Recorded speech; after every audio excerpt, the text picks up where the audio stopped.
Hello friends, आपका हमारे इस चैनल में स्वागत है। आप सभी को नवरात्रों की हार्दिक शुभकामनाएं। नवरात्रों में व्रत रखने वालों इस कथा को जरूर सुने। एक समय बृहस्पति देव जी ब्रह्मा जी से बोले, हे ब्रह्म श्रेष्ठ, चैत्र अश्विन मास के शुक्ल पक्ष में नवरात्रों का व्रत और उत्सव क्यों मनाया जाता है? इस व्रत का क्या फल है? इसे किस प्रकार करना उचित है? पहले इस व्रत को किसने किया, सो विस्तार से कहिए। बृहस्पति जी का ऐसा प्रश्न सुन ब्रह्मा जी ने कहा, हे बृहस्पति, प्राणियों के हित की इच्छा से तुमने बहुत अच्छा प्रश्न किया है। जो मनुष्य मनोरथ पूर्ण करने वाली दुर्गा, महादेव, सूर्य और नारायण का ध्यान करते हैं, वे मनुष्य धन्य हैं। यह नवरात्र व्रत संपूर्ण कामनाओं को पूर्ण करने वाला है। इसके करने से पुत्र की कामना वाले पुत्र, धन की लालसा करने वाले को धन, विद्या की चाह वाले को विद्या और सुख की इच्छा वालों को सुख मिलता है। इस व्रत को करने से रोगी मनुष्य के रोग दूर हो जाते हैं, मनुष्य की संपूर्ण विपत्तियां दूर हो जाती हैं और घर में समृद्धि की वृद्धि होती है। बांध को पुत्र प्राप्ति होता है, समस्त पापों से छुटकारा मिल जाता है और मन का मनोरथ सिद्ध हो जाता है। जो मनुष्य इस नवरात्र व्रत को नहीं करता, वह अनेक दुखों को भोगता है और कष्ट व रोगों से पीड़ित को अनभिन्नता का प्राप्त होता है। उसकी संतान नहीं होती, वह धन धान से रहित हो, भूख और प्यास से व्याकुल घूमता फिरता है और संज्ञाहीन हो जाता है। जो सधवा स्त्री इस व्रत को नहीं करती, वह पति के सुख से वंचित हो नाना दुखों को भोगती है। यदि व्रत करने वाला मनुष्य सारे दिन उपवास न कर सके तो एक समय भोजन करे और 10 दिन बांधवों सहित नवरात्र व्रत की कथा का श्रवण करे। हे बृहस्पति, जिसने पहले इस महाव्रत को किया, वह कथा मैं तुम्हें सुनाता हूँ, तुम सावधान होकर सुनो। इस प्रकार ब्रह्मा जी का वचन सुनकर बृहस्पति जी बोले, हे ब्राह्मण, मनुष्यों का कल्याण करने वाले इस व्रत के इतिहास को मेरे लिए कहो, मैं सावधान होकर सुनता हूँ। आपकी शरण में आए मुझ पर कृपा करो। ब्रह्मा जी बोले, प्राचीन काल में मनोरर नगर में पीठट नाम का एक अनाथ ब्राह्मण था। वह भगवती दुर्गा का भक्त था। उसके संपूर्ण सद्गुणों से युक्त सुमति नामक एक अत्यंत सुंदर कन्या उत्पन्न हुई। वह कन्या सुमति अपने पिता के घर बाल्यकाल में अपनी सहेलियों के साथ क्रीड़ा करती हुई इस प्रकार बढ़ने लगी जैसे शुक्ल पक्ष में चंद्रमा की कला बढ़ती है। उसका पिता प्रतिदिन जब दुर्गा की पूजा करके होम किया करता, वह उस समय नियम से वहां उपस्थित रहती। एक दिन सुमति अपनी सखियों के साथ खेल में लग गई और भगवती के पूजन में उपस्थित नहीं हुई। उसके बाद उसके पिता को पुत्री की ऐसी असावधानी देखकर क्रोध आया और वह पुत्री से कहने लगा, अरे दुष्ट पुत्री, आज तूने भगवती का पूजन नहीं किया, इस कारण मैं किसी कुष्ठ रोगी या दरिद्र मनुष्य से तेरा विवाह करूंगा।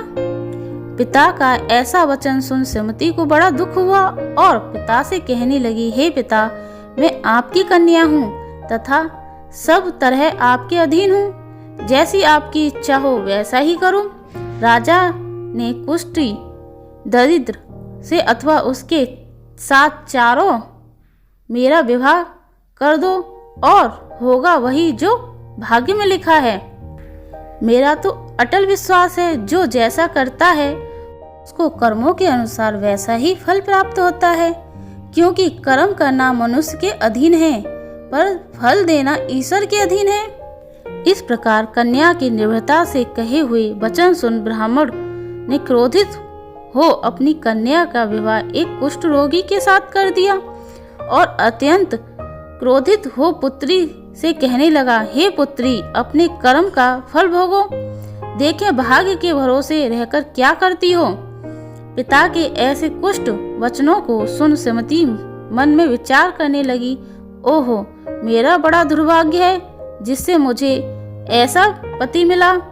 इस तरह अपने दुख का विचार करती हुई वह कन्या अपने पति के साथ वन में चली गई और डरावने कुशायुक्त उस निर्जन वन में उन्होंने वह रात बड़े कष्ट में व्यतीत की।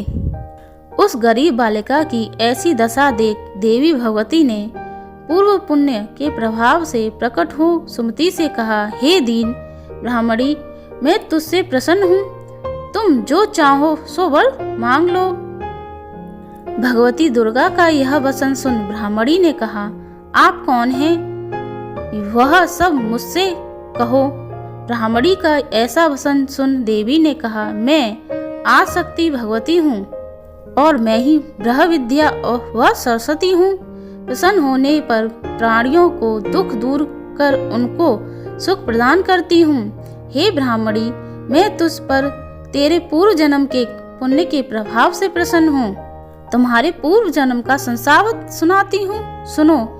तू पूर्व जन्म में निषाद यानी भील की स्त्री थी और अति पतिव्रता थी। एक दिन तेरे पति निषाद ने चोरी की। चोरी करने के कारण तुम दोनों को सिपाहियों ने पकड़ लिया और ले जाकर जेल खाने में कैद कर दिया। उन लोगों ने तुझको और तेरे पति को भोजन भी नहीं दिया। इस प्रकार नवरात्रों के दिनों में तुमने न कुछ खाया और न ही जल ही पिया। इस प्रकार 9 दिन तक नवरात्रों का व्रत हो गया।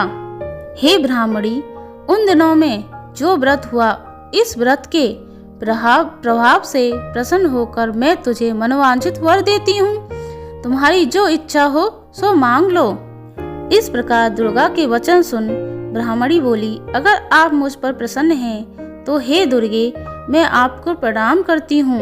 कृपा करके मेरे पति को कोढ़ दूर कर दो। देवी ने कहा, उन दिनों जो तुमने जो व्रत किया था, उस दिन व्रत का 1 दिन का पुण्य अपने पति के कोढ़ दूर करने के लिए अर्पण करो। उस पुण्य के प्रभाव से तेरा पति कोढ़ मुक्त हो जाएगा। ब्रह्मा जी बोले, इस प्रकार देवी के वचन सुन वह ब्राह्मणी बहुत प्रसन्न हुई और पति को निरोग करने की इच्छा से उसने तथास्तु कहा। ऐसा वचन कहा कि तब उसके पति का शरीर भगवती की दुर्गा की कृपा से कुष्ठ रोग से रहित अति कांतिवान हो गया। वह ब्राह्मणी पति के मनोहर देह को देखकर देवी की स्तुति करने लगी। हे दुर्गे, आप दुर्गति को दूर करने वाली, तीनों लोगों को संताप हरने वाली, समस्त दुखों को दूर करने वाली, रोगी मनुष्य को निरोग करने वाली, प्रसन्न हो मनोवांछित वर देने वाली और दुष्टों को नाश करने वाली जगत की माता हो। हे अम्बे, मुझ निरपराध अमला को मेरे पिता ने कुष्ठ मनुष्य के साथ विवाह कर घर से निकाल दिया। पिता से त्रस्कर निर्जन वन में विचरण कर रही हूँ। आपने मेरा इस विपत्ता से उद्धार किया। हे देवी, आपको प्रणाम करती हूँ, मेरी रक्षा करो। ब्रह्मा जी बोले, हे बृहस्पति, उस ब्राह्मणी की ऐसी स्तुति सुन देवी बहुत प्रसन्न हुई और ब्राह्मणी से कहा, हे ब्राह्मणी, तेरे उदयालय नामक अति बुद्धिमान, धन्यवान, कीर्तिवान और तेजस्वी पुत्र शीघ्र उत्पन्न होगा। ऐसा वर प्रदान कर देवी ने ब्राह्मणी से फिर कहा कि हे ब्राह्मणी, और जो कुछ तेरी इच्छा हो वह मांग ले। भगवती दुर्गा का ऐसा वचन सुन सुमति ने कहा कि हे भगवती दुर्गे, अगर आप मुझ पर प्रसन्न हैं तो कृपा कर मुझे नवरात्र व्रत की विधि और उसके फल का विस्तार वर्णन करें। महात्म, इस प्रकार ब्राह्मणी के वचन सुन दुर्गा ने कहा, हे ब्राह्मणी, मैं तुझे संपूर्ण पापों को दूर करने वाले नवरात्र व्रत की विधि बतलाती हूँ, जिसको सुनने से मोक्ष की प्राप्ति होती है। अश्विनी मास के शुक्ल पक्ष की प्रतिपदा से लेकर 9 दिन तक विधि पूर्वक व्रत करें। यदि दिन भर का व्रत न कर सकें तो एक समय भोजन करें। विद्वान ब्राह्मणों से पूछकर घट स्थापना करें और वाटिका बनाकर उसको प्रतिदिन जल से सींचें। महाकाली, महालक्ष्मी, महासरस्वती देवी की मूर्तियां स्थापित कर उनकी नृत्य विधि सहित पूजा करें और पुष्पों से विधि पूर्वक अर्घ्य दें। विजरोह के फल से अर्घ्य देने से रूप की प्राप्ति होती है। जया फल के अर्घ्य देने से कीर्ति, दाख से अर्घ्य देने से कार्य की सिद्धि होती है। आंवले से अर्घ्य देने से सुख की प्राप्ति, केले के अर्घ्य देने से आभूषणों की प्राप्ति होती है। इस प्रकार पुष्प व फलों के अर्घ्य देकर व्रत समाप्त होने पर 9वें दिन यथा विधि हवन करें। खांड, घी, गेहूं, शहद, जौ, तिल, बेल, नारियल, दाख और कदम आदि से हवन करें। गेहूं से होम करने से लक्ष्मी की प्राप्ति होती है। खीर एवं चंपा के पुष्प से धन की और बेल पत्तों से तेज व सुख की प्राप्ति होती है। आंवले से कीर्ति की और केले के पुत्र की, कमल से राज सम्मान की और दाखों से संपदा की प्राप्ति होती है। खांड, घी, नारियल सहित जौ और तिल तथा फलों से होम करने से मनोवांछित वस्तु की प्राप्ति होती है। व्रत करने वाला मनुष्य इस विधि विधान से होम कर आचार्य को अत्यंत निर्मलता के साथ प्रणाम करे और यज्ञ में की सिद्धि के लिए उसे दक्षिणा दें। इस प्रकार बताई हुई विधि के अनुसार जो व्यक्ति व्रत करता है उसके सब मनोरथ सिद्ध होते हैं। इसमें तनिक भी संदेह नहीं कि 9 दिनों में जो कुछ दान आदि दिया जाता है उसका करोड़ों गुना फल मिलता है। इस नवरात्रि व्रत करने से अश्व यज्ञ का फल मिलता है। हे ब्राह्मणी, इस संपूर्ण कामनाओं को पूर्ण करने वाले उत्तम दीर्घ व्रत के तीर्थ, मंदिर अथवा घर में विधि के अनुसार करें। ब्रह्मा जी बोले, हे बृहस्पति, इस प्रकार ब्राह्मणी को व्रत की विधि और फल बताकर देवी अंतर्ध्यान हो गई। जो मनुष्य स्त्री इस व्रत को विधि पूर्वक करता है वह इस लोक से सुख प्राप्त कर अंत में दुर्गम मोक्ष को प्राप्त होता है। हे बृहस्पति, इस दुर्लभ व्रत का महत्व है जो मैंने तुम्हें बतलाया है। यह सुन बृहस्पति जी आनंद से प्रफुल्लित हो ब्रह्मा जी से कहने लगे, हे ब्राह्मण, आप मुझ पर अति कृपा की जो मुझे इस नवरात्रि व्रत का महत्व सुनाया। ब्रह्मा जी ने बोला, हे बृहस्पति, यह देवी भगवती सरित संपूर्ण लोकों का पालन करने वाली हैं। इस महादेवी के प्रभाव को कौन जान सकता है। बोलो भगवती देवी मैया की जय। जय माता दी, जय माता दी। आपको हमारी पौराणिक कथा कैसी लगी कमेंट करके बताएं और ऐसे ही अलौकिक कहानी सुनने के लिए मेरे चैनल को सब्सक्राइब करें। Thank you.